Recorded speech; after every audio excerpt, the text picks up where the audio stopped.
England versus Norway, Harry Kane versus Erling Braut Haaland, মানে একটা জমজমাট ফিক্সচার আমাদের জন্য অপেক্ষা করছে। এবং এই কোয়ার্টার ফাইনাল ম্যাচে যারা জিতবে তারাই খেলবে আর্জেন্টিনা বা সুইজারল্যান্ডের বিপক্ষে।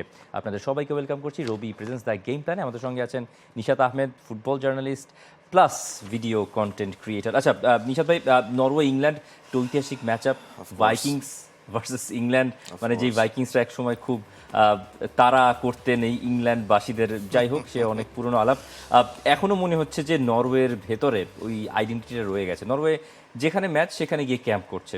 এখন মিয়ামিতে খেলা, মিয়ামিতে গিয়ে তারা ক্যাম্প করছে। ইংল্যান্ড তাদের একটা বেস ক্যাম্প রয়েছে ক্যানসাসে, আমরা সেটা জানি। নরওয়ে ইংল্যান্ড চোখ সরানোর তো মনে হচ্ছে না যে এক বিন্দু মাত্র সময় কেউ পাবেন। Absolutely not, especially the form that Erling Haaland and Harry Kane is in right now. এই দুজন ফরওয়ার্ড যেভাবে দুর্দান্ত খেলছেন, আমরা এক্সপেক্ট করতে পারি এই ম্যাচে এই দুজন অ্যাটলিস্ট একটা করে গোল তো দেবেনই। এরপরে যদি অন্য কোনো কিছু হতে পারে সেটা হলে গিয়ে প্লাস পয়েন্ট, বাট এই জিনিসটা আমাদেরকে মাথায় রাখতে হবে। স্টেইলস হোলবাকেন, মানে নরওয়ের কোচ বলে দিচ্ছেন, মানে it's more than Kane versus Haaland. আমরা সবাই তো সাংবাদিক ট্রেডের চেষ্টা করছি, মানে কেইন ভার্সেস হালান্ড একটা শিরোনাম অ্যাড করার জন্য। I think it's Norway versus England, but it's not a secret that Kane is England's number one match winner and Erling is the same for us. মানে যেখানে কেইন ইংল্যান্ডের number one, আমাদের Erling Haaland number one. England has more pressure than us, but we put more pressure on our performance. Erling হালান্ডও বলছিলেন যে প্রেশারটা ওদের দিকে ঠেলে দাও, প্রেশারটা ইংল্যান্ডের দিকেই বেশি। কিন্তু স্টেলস হোলবাকেন বলছেন যে আমরা আমাদের পারফরমেন্সে প্রেশার দিচ্ছি। এবং নরওয়ের এই টিমটা যেভাবে একটা বড় সড়ো আপসেট উপহার দিয়েছে ব্রাজিলকে হারিয়ে, আরও একটা আপসেট কি সম্ভব? অসম্ভব বলে কিছু না। আমার কাছে মনে হচ্ছে এই যে 4টা কোয়ার্টার ফাইনাল হচ্ছে, এদের মধ্যে কোনো একটা ম্যাচে যদি সেই রকম সারপ্রাইজের সম্ভাবনা থাকে, that is this match, just because of Erling Haaland, nothing else. মানে যে স্ট্রাইকার গ্যাব্রিয়েলের মতো একজন ডিফেন্ডারকে এভাবে কনস্ট্যান্টলি 90 মিনিট ধরে সে আপনার এরিয়ালে বুলি করতে পারে, সে ইংল্যান্ডের যে মার্ক গেহি বা জন স্টোনস বা এজরি কনসা, তাদেরকে কিভাবে এরিয়ালি বিট করতে পারবে 90 মিনিট ধরে, সেটার উপরে কিন্তু ম্যাচের ফলাফল অনেকটা ডিপেন্ড করছে। ইংল্যান্ডের কোচ টমাস টুখেল বলছেন, England is the motherland of football, it's Wembley, it's the cathedral of world football, we can't get carried away, not to look too much further, and we also have to stop looking back. We have the full choice except for our suspended player, so that's the good news. ইয়াল কুয়ানজাকে তিনি পাবেন না, 2 ম্যাচের ban খেয়েছেন, এটা নিয়ে খুব বেশি আপত্তিও তার রয়েছে। যাই হোক, কিন্তু তিনি বলছেন যে ইট ইজ কামিং হোম। আমরা একটু সরাসরি যুক্তরাষ্ট্র থেকে নাবিল খানকে যুক্ত করতে চাই, যে নাবিল খান আমাদের এই ক্যানজাসে ইংল্যান্ডের প্র্যাকটিস ফলো করেছেন, ইংল্যান্ডের প্রেস কনফারেন্স কভার করেছেন। নাবিল খান, ইংল্যান্ড আর নরওয়ে, মানে ইংল্যান্ডের মনে হচ্ছে যে ইংল্যান্ডের জন্য সমস্যা হয়ে যেতে পারে। ডেফিনেটলি কোয়ার্টার ফাইনালের হচ্ছে আরও একটা এক্সাইটিং ম্যাচ হতে যাচ্ছে, এটা ইংল্যান্ড ভার্সেস নরওয়ে। এই ম্যাচের আসলে অনেকগুলো ডাইমেনশন রয়েছে। এই ম্যাচকে আপনি এরলিং হল্যান্ড ভার্সেস হ্যারি কেইনের ম্যাচ বলতে পারেন, এই ম্যাচকে আপনি ওডেগার্ড ভার্সেস ডেক্লান রাইসের ম্যাচ বলতে পারেন। কিন্তু দিন শেষে এই দু দলের মাথার মধ্যে কিন্তু আরও একটা টেনশন ঢুকে গেছে, সেটা হচ্ছে ম্যাচটা যখন শুরু হবে, মায়ামির টেম্পারেচারটা 34 ডিগ্রি সেলসিয়াস এবং হিউমিডিটি লেভেল কিন্তু অনেক থাকবে এই ম্যাচটার সময়। মায়ামির এই মাঠে হচ্ছে আর্জেন্টিনা আর কেপ ভার্দের ম্যাচ আমরা দেখেছিলাম, সেখানে হচ্ছে আর্জেন্টিনা কীভাবে স্ট্রাগল করেছে ওই আর্লি কিক অফের টাইমগুলো এই ম্যাচগুলোর মধ্যে, সেটাও কিন্তু আমরা আসলে বেশ ভালোভাবেই দেখেছি। সুতরাং দুই দলে কিন্তু এই ওয়েদার, মায়ামির কন্ডিশন, সেটা নিয়ে আসলে ভাবছে। এবং একই সাথে টমাস টুখেলের আরও একটা চিন্তার কারণ হচ্ছে, একদিকে তো এরলিং ব্রাউট হল্যান্ড তো রয়েছেই, তার এই ডিফেন্ডিং লাইনটা কিন্তু আনটেস্টেড এখন পর্যন্ত। কারণটা কি, এই রিস জেমসকে আপনি লম্বা সময়ের জন্য প্রায় 3 ম্যাচের জন্য হচ্ছে রিস জেমসকে পাওয়া যায়নি। কোয়ানসা মাঝখান দিয়ে রেড কার্ড খেলেন, এই ম্যাচে হয়তো বা কনসাকে হচ্ছে কি আমরা দেখবো হচ্ছে যে তিনি রাইট ব্যাক পজিশনে তিনি খেলবেন, তাহলে সেন্টার ব্যাকের পেয়ারে হচ্ছে কি একটা চেঞ্জ করতে হচ্ছে। এর মধ্যে মার্ক গেহি ছিল ইঞ্জুরি, মার্ক গেহি ইঞ্জুরি থেকে মোটামুটি একটা স্টেবল পজিশনে তিনি চলে এসেছেন। মার্ক গেহির সাথে জন স্টোনসকে সেই জায়গাটায় হয়তো বা সেট করা হবে। নিক ওরাইলি তিনি বেশ ভালোভাবেই জানেন কীভাবে এরলিং ব্রাউট হল্যান্ডকে আসলে সামলাতে হয়।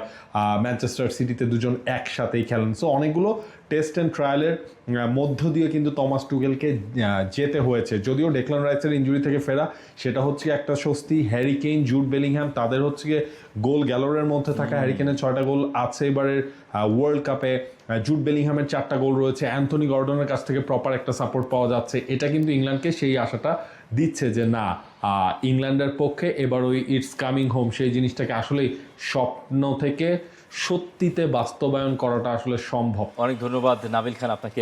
প্রেডিকশন আপনার কাছ থেকে শুনতে চাই নিশাত। খুবই টাফ আসলে, এটা খুবই টাফ। আমি একটু আগে যে জিনিসটা বললাম, দুজন একটা একটা করে তো অন্তত গোল করবেনই, but at the end of the day second goal যে কেউ কিন্তু বের করে নিয়ে আসতে পারে। I am going for a little bit of spice, a little bit of surprise. It's a 2-1 for Norway. 2-1 for Norway. নরওয়ের গোলগুলো কে দেবে? Erling Haaland both.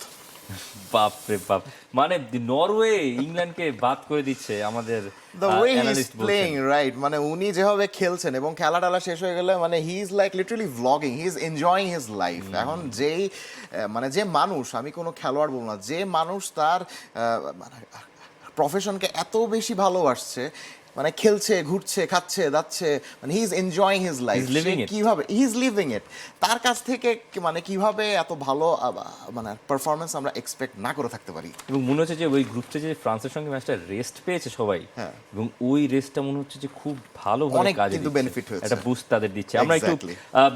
মানে ফাইনালের আগে একটা ফাইনালও কিন্তু আমরা পেয়ে গেছি, True. ফ্রান্স এবং স্পেন। মানে Absolutely. প্রথম সেমিফাইনালের ম্যাচ আপটা একেবারে কনফার্মড। স্টেডিয়াম কোথায় খেলা হবে সেটাও আমরা জানি, আমাদের টাইমও আমরা জেনে গেছি ইতোমধ্যে। এই ফ্রান্স আর স্পেনের ম্যাচটা আলাদা করে নজর কাড়বে ডালা স্টেডিয়ামে যখন হবে। কিন্তু তার আগে অবশ্যই আমরা একটু এই বিষয়টা নিয়ে আলাপ করতে চাই যে বেলজিয়াম যেভাবে বাদ পড়লো, থিবো কোর্তোয়া ইনজুরিতে কাঁদতে কাঁদতে মাঠ থেকে বেরিয়ে গেলেন, এরপর শন ল্যামেন্সের একটা ছোটোখাটো ভুল যেখানেই তারা ভুগেছে। কি মনে হয় আসলে ম্যাচটা কি ওখানেই ম্যাচটা ভাগ্যটা- সেখানেই শেষ হয়ে গেছে আসলে, ম্যাচটা ওখানেই সেখানেই শেষ শেষ হয়ে হয়ে গিয়েছে। লামেন্স ইজ আ ফ্যান্টাস্টিক গোলকিপার, এটা নিয়ে কোনো অবশ্যই, সন্দেহ নেই। কিন্তু আসলে এই ধরনের কি বলবো স্টেজে এত বড় যে মেন্টাল স্ট্রেসটা রাখার একটা কিন্তু রয়েছে। লামান্স কিন্তু অনেক ঠান্ডা মাথার একটা গোলকিপার, আমরা এর আগেও কিন্তু দেখেছি, ম্যানচেস্টার ইউনাইটেড দারুণ খেলেছে, অনেক দারুণ খেলেছেন। কিন্তু at the end of the day আসলে এই ধরনের টুর্নামেন্টে আসলে না কখনো কখনো কিন্তু মনোযোগটা একটু হলেও কিন্তু আর কি নড়ে যায়। So at the end of the day তার সামনে আরো অনেক বড় ক্যারিয়ার কিন্তু রয়েছে। থিবো কোর্তোয়া উনি কিন্তু খুব সম্ভবত আমাদেরকে জানিয়ে দিয়েছেন যে সামনের 1 বছর হয়তো বা উনি আর কি বেলজিয়ামের হয়ে খেলতে যাচ্ছেন না। সো তার এই সামর্থ্যটা রয়েছে, লামান্সের এই সামর্থ্যটা কিন্তু রয়েছে ওই 1 বছরে বেলজিয়ামের একাদশে তার স্থানটাকে আরেকটু পোক্ত করার। আমরা সরাসরি যুক্তরাষ্ট্র থেকে রিফাত মাসুদকে যুক্ত করতে চাই। Not a very good way to say good bye to the world cup. Thibaut Karatoya যেভাবে বিদায় নিলেন রিফাত মাসুদ, এটা মনে হচ্ছে যে ওখানেই ম্যাচটা আসলে ভাগ্যটা নির্ধারণ হয়ে গেছে। এই ম্যাচটার সবচেয়ে আইকনিক মুহূর্ত লেগেছে আমার ম্যাচের শেষ বাঁশি বাজার পর। মানে স্পেনের গোলকিপার হিসেবে খেলছেন তো উনাই সিমন, আর স্পেনের সেকেন্ড চয়েস গোলকিপার এখন ডেভিড রায়া। তিবো কোর্তোয়ার ওই মোমেন্টে যদি ম্যাচের একেবারে টার্নিং পয়েন্ট হয়, মানে যখন তিবো কোর্তোয়া উঠে গেছেন কাঁদতে কাঁদতে, চোখে জলে বিদায় দিয়েছেন এবং পরে শেষ বাঁশির পর যখন জেনেছেন তার হয়তো আর কখনো বিশ্বকাপ নাও খেলা হতে পারে, বিশ্বকাপ থেকে বেলজিয়ামের বিদায়, তখন সবার আগে স্পেনের ডেভিড রায়া গিয়ে জড়িয়ে ধরেছিলেন এই তিবো কোর্তোয়াকে। ওই জায়গায় একটা মানে গোলকিপারদের ভেতরে যে আলাদা একটা বোঝাপড়া সবসময় থাকে, ওই ব্যাপারটা আছে। এবং এই ম্যাচে আমার মনে হয় যে বেলজিয়াম বেশ শ্রদ্ধা কুড়িয়েছে সবার কাছ থেকে। বেলজিয়াম যে এইভাবে ফাইট করবে এটা সম্ভবত অনেকেই বিশ্বাস করে নাই। বেলজিয়াম এমন নয় যে খুব আক্রমণ করে লড়াইটা জমিয়েছে, ব্যাপারটা একদমই তা নয়। কিন্তু মানে স্পেনের মতো দলের সঙ্গে তারা যে লড়াইটাকে একদম শেষ বিন্দু পর্যন্ত নিয়ে গেছে, এইটার কৃতিত্ব বোধহয় সবাই বেলজিয়ামকে দেবেন। এই যে বেলজিয়ামের ম্যাচ শেষে রুদি গার্সিয়া অনেক কিছু বললেন যে মানে 100% না দিতে পারলে সেই প্লেয়ারদেরকে তিনি খেলাবেন না। অনেক ইনজুরি সমস্যাগুলি আসলে বেলজিয়ামের জন্য খুব বেশি মনে হচ্ছে চেঞ্জ করে দিয়েছে। মানে ওনানা ইনজুরি, টিয়েলেমান্স খেলতে পারলেন না ইনজুরির কারণে, থুইবো কোর্তোয়াকে নামতে হলো। সবকিছুর দিকে যদি আমরা বিবেচনা করি তাহলে ওনানা এবং টিয়েলেমানের যে ডাবল পিভট, হ্যাঁ, ওইটাকে তারা না পাওয়া সত্ত্বেও এইভাবে যে 90 মিনিটস ধরে স্পেনের মতো একটা দলকে যে ঠেকিয়ে রাখলো, স্পেনের মিডফিল্ড, হ্যাঁ স্পেনের মতো একটা মিডফিল্ডকে, আমার কাছে মনে হয় these are the positives that they should look forward to, right? So of course Luis de la Fuente তো জেনে গেছেন তাদের এক প্রতিপক্ষ কারা। A final before the final, we are both teams that would be considered a candidate for the final. France has exceptional potential and so do we. We have very high expectations for the next game. স্পেনের জন্য একটা স্বস্তির ব্যাপারও আছে। Nico Williams minutes পেয়েছেন True, এবং true, Nico Williams absolutely. ম্যাচে এসে বলেছেন ওই যে ফ্রান্সের বিপক্ষে খেলার যে খেলতে চান উনি। এক্সপেকটেশনটা তার, খেলতে এবং একটা হাই ভোল্টেজ ম্যাচ হবে এবং আমরা তো বলেই দিচ্ছি এটাকে final before the final. Spain পারবে মনে হচ্ছে কি এই ফ্রন্ট ফোরকে থামাতে? স্পেন পারবে, কেউ যদি পারে স্পেনই পারবে, এবং তারা জানে ফ্রন্ট ফোরকে কিভাবে থামাতে হয়, দিদির দেশর এই ফ্রন্ট ফোরকে কিভাবে থামাতে হয়। লাস্ট ইউরোতে কিন্তু আমরা সেই জিনিসটা দেখেছিলাম, যে এই কথাটা কালকে ম্যাচ শেষে তখন তো লামিন ওলিসা ইয়ামাল কিন্তু ছিলেন না। জানিয়েছেন। তখন ওলিসা ছিলেন না, ফাইন, কিন্তু আমার কাছে যে জিনিসটা মনে হয় গত ম্যাচে লামিন ইয়ামাল যে জিনিসটা বললেন, they have the sky high confidence, আমরা যেহেতু একবার জিনিসটা পেরেছি আমরা আরেকবারও জিনিসটা কিন্তু পারবো, এবং এই ধরনের টুর্নামেন্টে এই ধরনের কনফিডেন্সটাও কিন্তু অনেক বড় একটা বুস্ট আপের কাজ করেন। Specially Lamine Yamal knows that the মানে ইন দ্য নেক্সট ম্যাচ, আপনি একটু আগে যে জিনিসটা বললেন, তার ফেভারিট যে উইং পার্টনার আছেন উনি কিন্তু চলে আসছেন। So Spain has a lot of positives to look forward to. So I guess ওইটার কারণেই তারা এত বেশি মানে কি বলবো স্বচ্ছন্দ। ওই ম্যাচে কি পেদ্রিকে বেঞ্চ করে দেবেন Luis de la Fuente? Absolutely not, absolutely not. আমার কাছে মনে হয় উনি খুব ভালো মতো জানতেন যে সামনে যেহেতু ফ্রান্স আছে, he needs Pedri to be at his 100%। Wow, মানে ফাবিয়ান রুইস ফাবিয়ান রুইজ, এটা আসলে মানে কি বলবো, স্পেনের মিডফিল্ড সবসময় এরকমই ছিল। এককাল আমরা দেখেছি যে জাভি ইনিয়েস্তাদের জন্য সান্তি কাজোরলার মতো একটা অসাধারণ মিডফিল্ডার, দাভিদ সিলভার মতো অসাধারণ মানে কিছু মিডফিল্ডার কিন্তু সুযোগ পেতেন না। তো স্পেনের মিডফিল্ডে এগুলা মানে কমন, আসলে কিছু করার নেই। ফাবিয়ান রুইজ এতটা দুর্দান্ত খেলা সত্ত্বেও আমার কাছে মনে হয় Pedri needs to be there, he has to be there. Nishat? This is tough, this is actually very tough. I will go for 2-2। Extra টাইমে যাবে, সেখানেও কোনো সলিউশন হবে না, then it will go for the penalties. মানে এটা Spain আর ফ্রান্সের semifinal. একদম। আগেরটা ইংল্যান্ড? ইংল্যান্ডের ক্ষেত্রে যেটা বলবো, I am expecting for a surprise. মানে কোনো চেঞ্জ নাই, আগের যেটা বলেছিলেন ওটাই। সেম এটাই থাকবে। বিশ্বকাপের সেমিফাইনাল নিশ্চিত হয়ে গেছে একটা, ফ্রান্স এবং স্পেন খেলবে প্রথম সেমিফাইনালে। আর আজ রাতে ইংল্যান্ড নরওয়ের একটা ঐতিহাসিক ব্যাটেল, এরপর champions of the world Argentina নামবে সুইজারল্যান্ডের বিপক্ষে কোয়ার্টার ফাইনালের শেষ ম্যাচে। আপনাদের সবাইকে ওয়েলকাম করছি রবি প্রেজেন্স দ্য গেম প্ল্যানে। আমাদের সঙ্গে আছেন Nishat Ahmed, football journalist, x journalist, football enthusiast. Nishat, Argentina দিয়ে শুরু করি। Argentina champions of the world, সুইজারল্যান্ডের সঙ্গে ব্যাটেল। অনেক লোক চায় না আর্জেন্টিনা জিতুক, এবং এটা নিয়ে লিওনেল স্ক্যালোনি একটা কথা বলেই ফেলেছেন যে এই যে না চাওয়ার বিষয়টা, লোকে যে আর্জেন্টিনাকে পছন্দ করে না সেটা তিনি জানেন, এবং সেখান থেকে তিনি শক্তিটা নেন। এই শক্তিটা সুইজারল্যান্ডের বিপক্ষে কতটুকু নিতে পারবে আর্জেন্টিনা?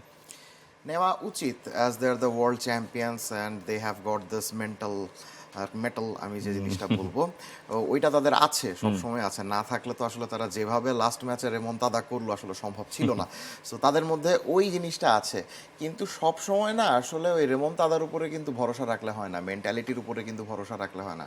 ট্যাকটিক্যালি এখনও আর্জেন্টিনা কিন্তু ফুল প্রুফ না, সেটা আই গেস মানে আমাদের থেকেও বেশি কিন্তু আর্জেন্টিনা জানে, লিওনেল স্ক্যালোনিও কিন্তু জানেন। সো গত 2 ম্যাচে যেরকম একটা স্কেয়ার আমরা দেখেছিলাম যে আর্জেন্টিনা বাদ পড়ে যাচ্ছে এরকম একটা সিচুয়েশন, বাট লাস্ট মোমেন্টে তারা কিন্তু আবার চলে এসেছে, ফেরত এসেছে। সো আমার মনে হয় না টানা 3 ম্যাচে কোচ লিওনেল স্ক্যালোনি ওই ধরনের স্কেয়ার চাইবেন। সো সেই ক্ষেত্রে if they want to beat Switzerland and if they want to go through the semifinals, they need to মানে মেক সামথিং বেটার। সেটা ট্যাকটিক্যালি হোক, সেটা একাদশের ক্ষেত্রে হোক, সেটা মানে পার্সোনালের ক্ষেত্রে হোক, বা কোনো আর কি রোলের ক্ষেত্রে হোক, চেঞ্জ একটা আনতেই হবে। ভোরবেলা আর্জেন্টিনার খেলায় ক্যানজাস সিটি স্টেডিয়ামে, সেখানেই আমাদের সহকর্মীরা রয়েছেন। আমরা একটু আমাদের সহকর্মী সরাসরি ক্যানজাস থেকে যুক্ত করে নিতে চাই রিফাত মাসুদকে। রিফাত মাসুদ, আর্জেন্টিনা আর সুইজারল্যান্ড কী সব হলো প্রেস কনফারেন্সে, আর আর্জেন্টিনার প্রস্তুতি কেমন নিয়েছে? তার একাদশে খুব বেশি পরিবর্তন করবেন না, আর সেটা করলেও মানে শুধুমাত্র পার্সন চেঞ্জ হবে, পার্সোনাল চেঞ্জ ছাড়া আর কোনো ট্যাকটিক্যাল চেঞ্জ, ফরমেশনাল চেঞ্জ এইগুলো এক্সপেক্ট না করে আমার মনে হয় ভালো।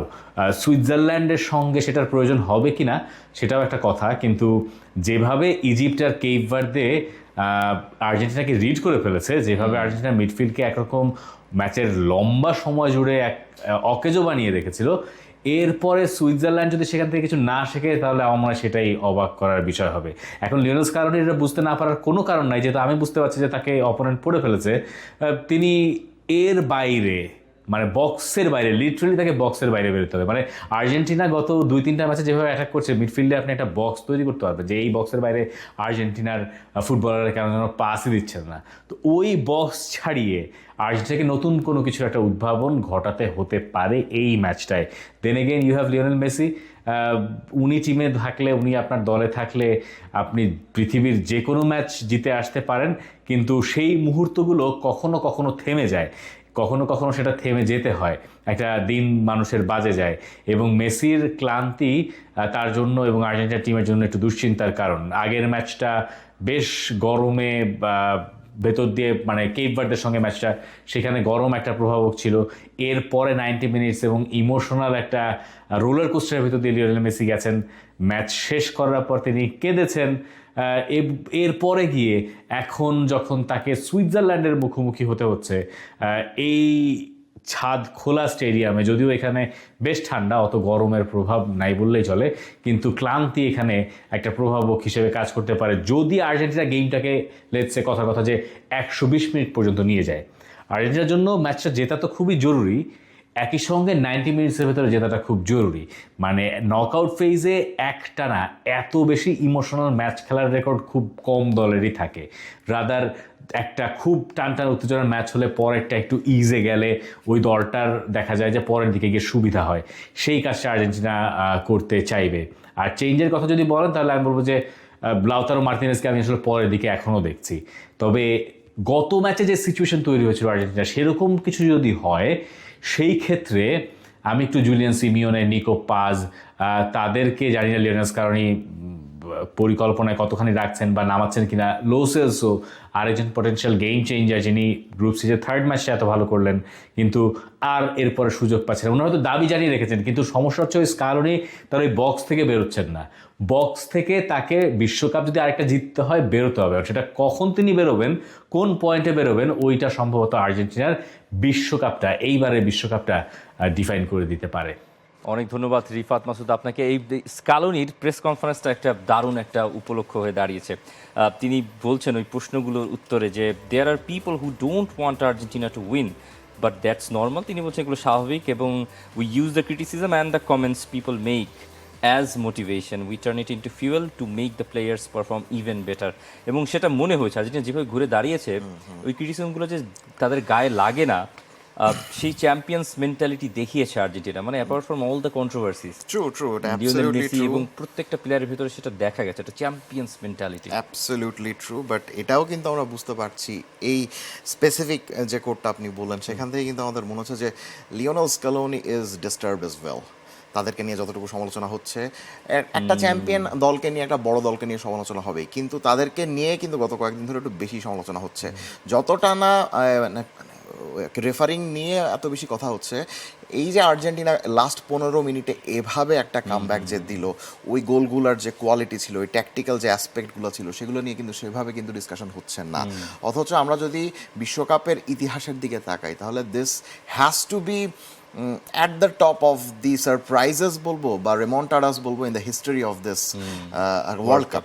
হ্যাঁ, সো এটা নিয়ে কিন্তু সেভাবে অত বেশি ডিসকাশন হচ্ছে না। সো দ্যাট মিনস উনিও কিন্তু এই জিনিসটা বুঝতে পেরেছেন, দেখে কিন্তু এই ধরনের জিনিসপত্র বা এই ধরনের কোড আমরা কিন্তু পাচ্ছি। ইন্টারেস্টিং। আমরা মানে আর্জেন্টিনার সমর্থকদের ভেতরে কীরকম মেজাজ চলছে, মানে ক্যান্সাস সিটির যে আবহ সেটা বলছে পুরোপুরি ভিন্ন কথা।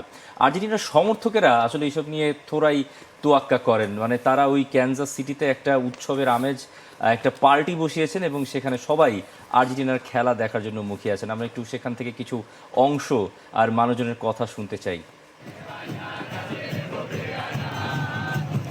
দারুণ।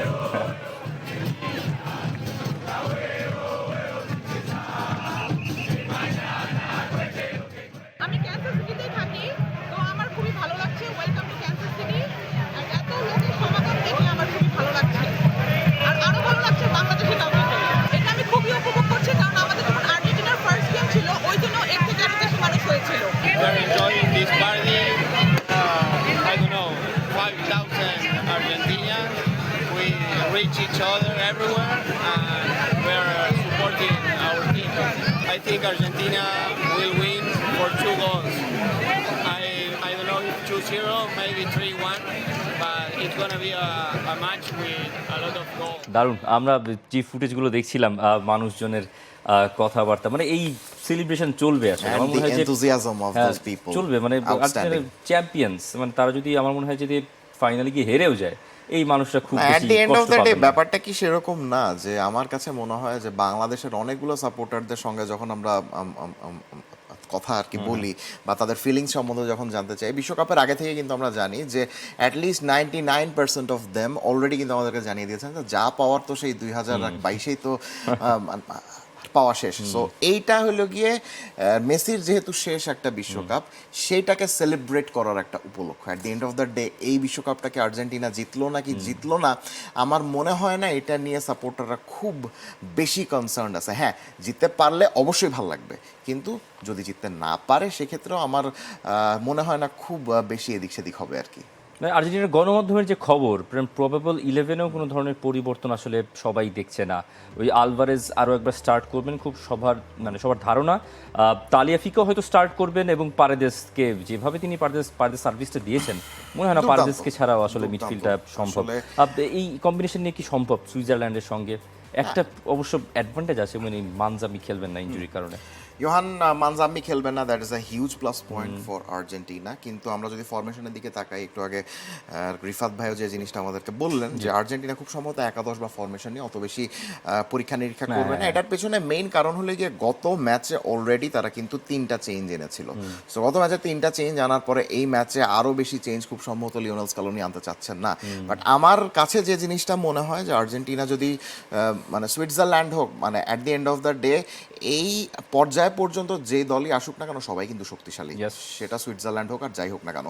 সো এখন এবং সামনের প্রবাবল যে ম্যাচগুলো আছে সেগুলোতে খেলার জন্য আমার কাছে যেটা মনে হয় যে আর্জেন্টিনা যদি 4-4-2 ফরমেশন থেকে একটু সরে আসে এবং সেটাকে যদি 4-2-3-1-এ একটু যদি কনভার্ট করে with Lionel Messi starting as a right winger. Right winger? যেহেতু আমরা দেখছি যে এই লাস্ট দুটো ম্যাচে কিন্তু আর্জেন্টিনা সেন্ট্রালাইজড ওয়েতে ফুটবল খেলতে গিয়ে কিন্তু বারবার আটকে যাচ্ছে। আপনি শুরুতে যে জিনিসটা বললেন যে অপোনেন্টরা কিন্তু জেনে যাচ্ছে যে আর্জেন্টিনা কিভাবে খেলবে, they don't have any that much of wing threat. So যে কারণে গত 2 ম্যাচে কিন্তু লিওনেল মেসিকে বারবার ওই রাইটে কিন্তু চেপে যেতে কিন্তু হচ্ছিল, এবং কখনো কখনো মানে নিকো গঞ্জালেস থেকে শুরু করে নিকোলা তালিয়াফিকো ওই দুজনকে কিন্তু ওই লেফট সাইডে থাকতে হচ্ছিল। দ্যাট মিনস লিওনেল স্কালোনি কিন্তু বুঝছেন যে তাদের ওই উইডথটা মেনটেন করার দরকার আছে। যদি সেটা করতেই হয়, then why not pushing Lionel Messi down to the right. Right wing. হ্যাঁ, কারণ কি সেন্ট্রালে এই থাকলে বয়সে ওটা still। হচ্ছে না, না হলে কিছু হচ্ছে না আসলে। গত 2 ম্যাচে দেখেন ও যখনই ডান দিকে খেলছিল তখনই কিন্তু আর্জেন্টিনা কিছু না কিছু একটা করতে পেরেছে। So- Messi gave his 200। Exactly 200%। এখন ওই জিনিসটা যদি এই ম্যাচেও করে, অ্যান্ড এটা আরো বেশি দরকার কেন, because of Rodrigo De Paul. Rodrigo De Paul কিন্তু গত 1 ম্যাচ বলেন বা 2 ম্যাচ বলেন, তিনি কিন্তু বল পায়ে হোক বা বল ছাড়া হোক সেভাবে কিন্তু সাপোর্ট করতে পারছেন না। সাধারণত কি হয়, আর্জেন্টিনা যখন 4-4-2 ফরমেশনে খেলে তখন লিওনেল মেসি মাঝখানের ওই জোনগুলোতে থাকতে পারেন, কারণ ডান দিকের ওই চ্যানেলগুলা দৌড়ে হোক বা বল ক্যারিং এর মাধ্যমে হোক ওগুলা কিন্তু সামাল দেন এই রড্রিগো ডি পল। কিন্তু গত ম্যাচে এটার আমরা ছিটে ফোটাও কিন্তু দেখি নাই।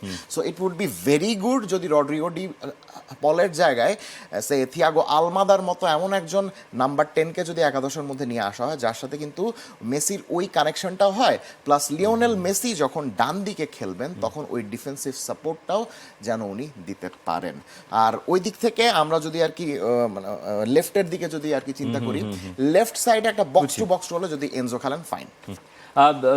সুইস কোচ কি বলছেন তা শোনার আগে, মানে বিশ্বকাপের যে আবহ, মানে বিশ্বকাপ তো টি স্পোর্টসে দেখা যায়, মাইরোবিয়া মাত্র 18 টাকায় বিশ্বকাপ দেখার সুযোগ করে দিয়েছে। দারুণ খবর, আমরা সেজন্য অনেক খুশিও। কিন্তু আমরা দেখছিও। সুইজারল্যান্ডের কোচটার কোডটাকে একটু আলাদা করে হাইলাইট করতে, তিনি বলছেন যে will be playing against the world champion. However, we also saw that Argentina has been fragile in their last 2 matches. True. I think we've earned the respect we deserve. We can challenge the world champion. এই স্কোয়াডে proper midfielders আছে, proper Absolutely. উইঙ্গার্স আছে, forward হিসেবে আছে। এখন কি মনে হয় প্রেডিকশন, মানে আসলেই কি শক করে দেওয়া সম্ভব? শক করে দেওয়া অবশ্যই সম্ভব, স্কোর লাইন প্রেডিকশন অবশ্যই সম্ভব, কিন্তু আপনার প্রেডিকশন? আমার প্রেডিকশন যদি আমি যাই, আমি বলবো 2-1, এবং ম্যাচটা খুব সম্ভবত এক্সট্রা টাইমে যাচ্ছে। বিকজ তারা যেরকম একটা ইনপেনেট্রেবল একটা মিড ব্লক মেনটেন করছে কলম্বিয়ার এগেনস্টে কিন্তু ম্যাচটাতে আমরা দেখলাম। সো ওইটাও যদি তারা আবার মানে আর্জেন্টিনার এগেনস্টে যদি করে, যেটা কিনা তাদের সামর্থ্য আছে, আমরা কিন্তু দেখেছি ওই 2014 বিশ্বকাপে আনহেল দি মারিয়ার 118 মিনিটের ওই গোলটা না থাকলে কিন্তু আর্জেন্টিনার ওই ম্যাচটাও কিন্তু পেনাল্টি শুট আউটে যায়। সো এই মানে ওই আর কি সুইজারল্যান্ডের এই দলটা এবং স্পেশালি তাদের ক্যাপ্টেন গ্রানিট জাকা, তারা কিন্তু জানে যে এই আর্জেন্টিনাকে অনেক কিভাবে ধন্যবাদ, ঠেকিয়ে অনেক রাখতে হয়। ধন্যবাদ। আমরা শেষ করে ফেলি রবি প্রেজেন্স দ্য গেম প্ল্যানে। সবাইকে অসংখ্য ধন্যবাদ জানিয়ে এখানে শেষ করছি।